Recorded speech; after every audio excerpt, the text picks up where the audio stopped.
Yeah, underwater hockey is my favorite sport. When you tell people that you play underwater hockey, they're like, that no one knows what it is. I really like doing sports, but typically it needs to be something where I am chasing something, kicking someone, you know, doing. And it's neat to get that opportunity to meet new people, and a lot of them are very interesting. Oh. Jimmy, sit. So since I started playing, I've probably been to about 3 tournaments a year, and so I've been playing for about 10, 11 years. So most of the time, the standard team is 6-on-6. The standard tournament will be 6-on-6, and then there's 10 players that are allowed to be in the water at a time, and 4 of them will be in the sub box. And then it's in water subbing, so you sub into the sub box, and then the next your replacement comes out of the sub box. Sticks are short; they're about the length of a butter knife, and they're made of wood and plastic. I think the puck's about 4 pounds.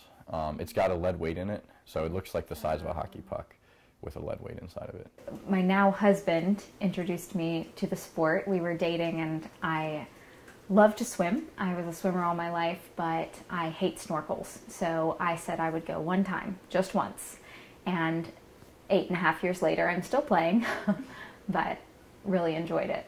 Something I love about it, different than other sports, is that you're only in the game when you want to be in the game. So on another sport, if you went to try soccer for the first time and you're standing out there, the soccer ball could come to you and then people could run at you and you could be nervous. Whereas in this sport, you can float along at the surface, and then when you feel comfortable, you dive down. The puck can't come to you unless you go to it. So that's kind of nice.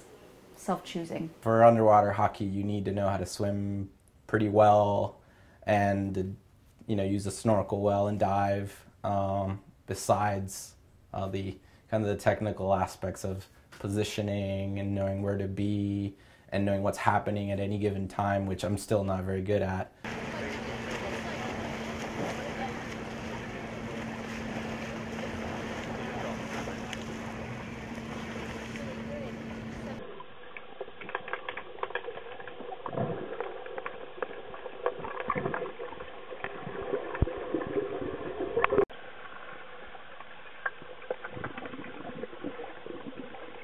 It's so hard to learn that technical side of it because you can't talk to each other while you're playing, because obviously you have a snorkel in your mouth and you're going underwater.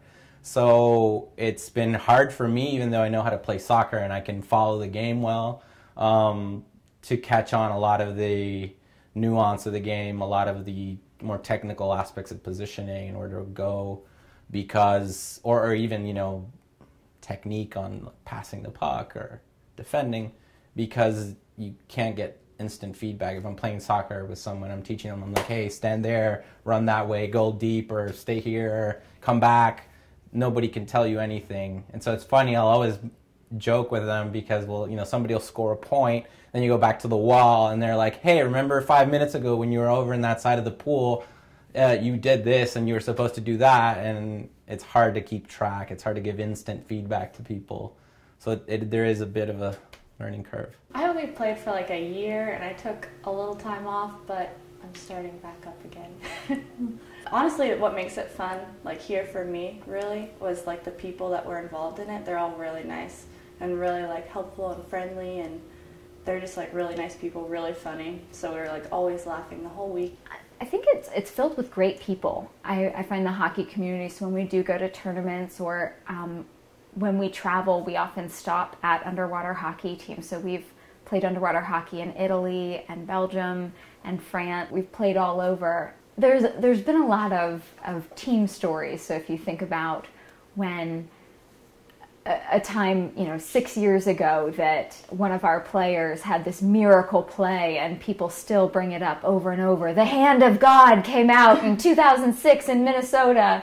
So right now, the only way it's a spectator sport is if you have windows in the sides, or if there's, which is more common in the States, you have camera underwater. So and then you have someone filming it and it goes to a live feed, and then they put it up on a screen and you can watch it. Yeah, I think everyone should try it. It's a really good workout. At least try it once. You might like it.